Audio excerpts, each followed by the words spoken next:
The Gospel according to Luke, the 14th chapter. Glory to you, O Lord. On one occasion, when Jesus was going to the house of a leader of the Pharisees to eat a meal on the Sabbath, they were watching him closely. When Jesus noticed how the guests chose the places of honor, he told them a parable.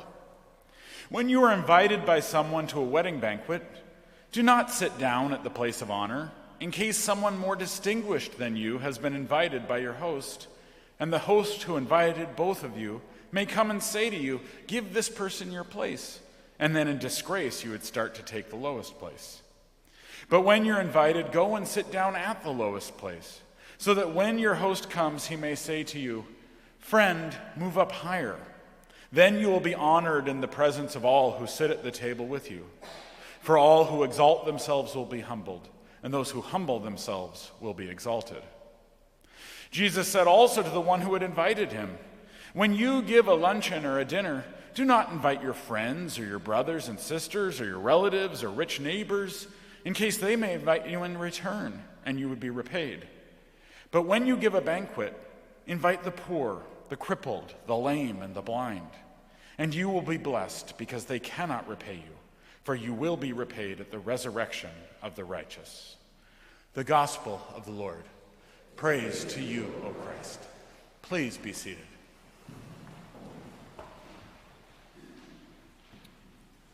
Today I'd like to focus on that one verse. For all who exalt themselves will be humbled, and those who humble themselves will be exalted.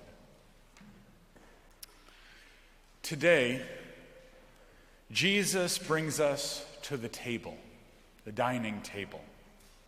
And Jesus provides us the ethics of his table. Where we should sit, how we should host, who should we invite. Some of it just, honestly, if you read it carefully, just seems like good sense. Take the lower seat so you don't get ashamed if you're asked to move down. Other aspects seem like the core of our conviction of enacting the reign of God. When you give a banquet, invite the poor, the crippled, the lame, and the blind. Be that place of radical welcome so that those who are left out of society, or what's sometimes called on the margins, are present and welcome among you.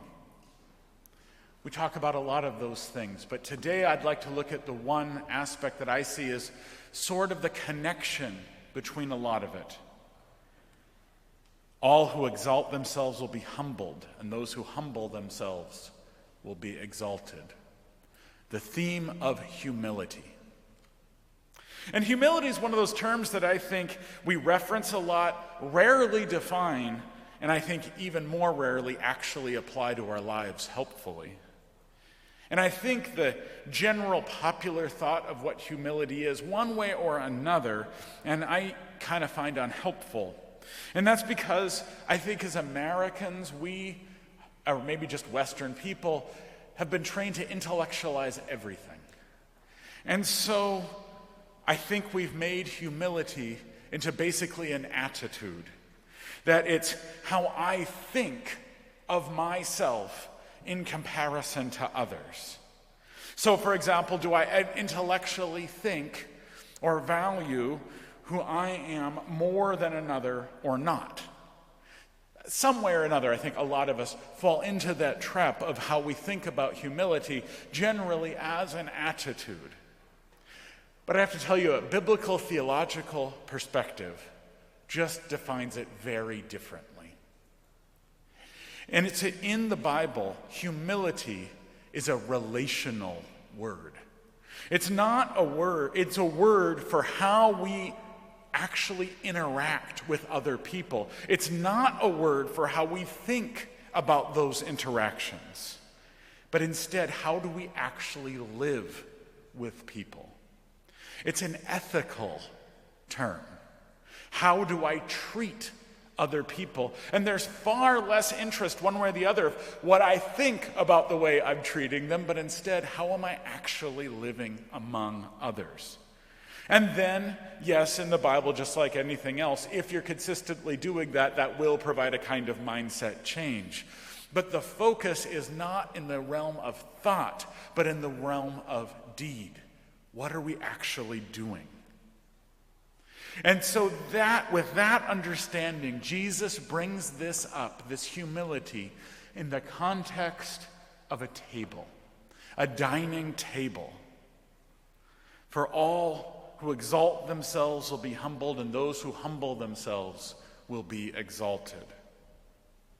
Because I think when we come to the dinner table, everything is about how we treat other people.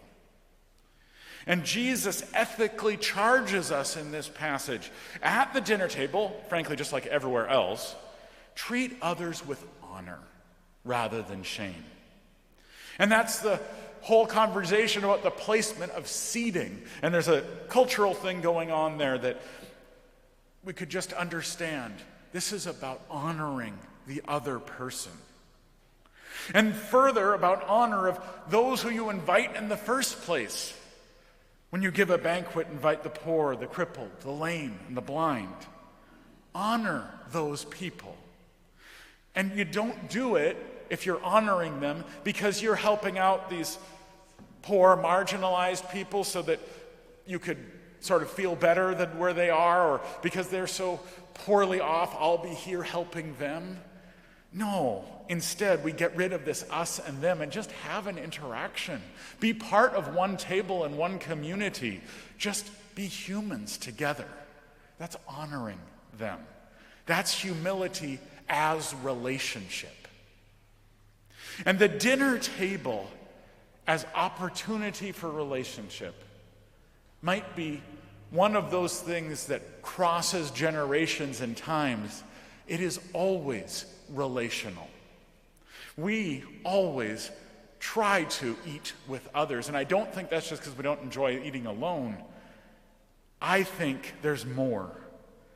I think it's because the dinner table in our lives, in at least our imagination of our lives, is a constant. It's where our families came together and come together. It's a place where we all gather and find a few moments of consistency. A place where we might say we can actually dwell. I asked the Wednesday Bible study, what are the associations do you have with the dinner table? And almost everyone talked about spaces of security and comfort and care, either from the past or in the present. It's something that where we find stability in the midst of chaos. But I think there's something about that stability, about that constant. If you think about your dinner table, no two meals are ever exactly the same, are they? The table itself might be the same, but who's there changes radically. What's the occasion? What's happening? Tables have the ability to expand very easily, to include other people without us losing anything for ourselves. It's sort of a rare thing like that, a non-zero-sum game, a place of relationship that can be inclusive. But there's another side to tables too, because it can be a sad place. Because around a dinner table, the empty chairs are also noted. Who's not there this time that we really miss seeing? Today we're saying goodbye to Deacon Claire, who's led us in ministry here in various ways for, I think, about 8 years here at Central. It'll be an empty chair at our table. Who is at the table changes, but the table does remain constant. It's a place both of continuity and change. And see, I think there's something going on behind all of this. That sometimes I think we fall into the trap of missing because we can really focus on a passage like this, at that ethical charge I was just talking about humility, and especially about welcome. How we make our table one for all people. How we can invite the poor, the crippled, the lame, the blind. And it's a charge I hope we take very seriously, so that when others come to our table, we don't treat them as others, but instead simply as people in our community. And I think most of us focus in a passage like that on this because we want to enact our gospel lesson that all are indeed welcome. Something that I think Deacon Clare has done a great job reminding us about these last years. But there's something important behind all of that makes any of that work. Who cares if all these people are welcome to this table unless the table actually offers something people need? If it's a dinner, then there's better be food. If it's a community, there better be care. If it's a family, there better be love. If it's a place of grace in the presence of Christ, then there had better be patience and forgiveness and peace. And when we all come to the Lord's table, there's something worth coming to. And there only is, because this isn't our table. This is Christ's table. And what's more, what draws us together as a community, as the body of Christ, is not just because it's nice to be in community or we're deeply bothered that there's less community in the world. Those are true things, but not what gathers us to Christ's table. What gathers us because Jesus is doing something here. We do and can practice humility, and we can welcome others into our space and our lives because we aren't the ones really doing it. It's Christ among us. It's Christ who bids us come. And the people who need to hear that the most, that it's Christ who bids us come to Christ's table. You know, they're not only the poor, the crippled, the lame, the blind. They're the people hosting the meal. It's each one of us wherever we are every day, because we all come as people in deep conflict all the time and burdened. At our own dinner tables and our own extended families, how frequently, especially at big family gatherings, does the dinner table not become a place of comfort and love, but seemingly anger and conflict, or perhaps the very estrangement of silence, especially in light of political and national situations where the deep disagreement between us is so profound we cannot even imagine how we're going to come back together in a meaning-filled way, and maybe next year I just won't go. And how frequently that can occur. That's what happens at our tables. But Christ bids us come to Christ's table. To the table where, unlike the one in our own dining room, the content offered at Christ's table is of worth and really does something among us. Something's happening in our tables too, but there is something distinctive happening at Christ's table. It is Christ himself, and it is Christ who reconciles us together through his body and blood. Not only are we made right with Christ when we come to the Lord's table, that happens, but there's a reason we call this thing communion, which is collective.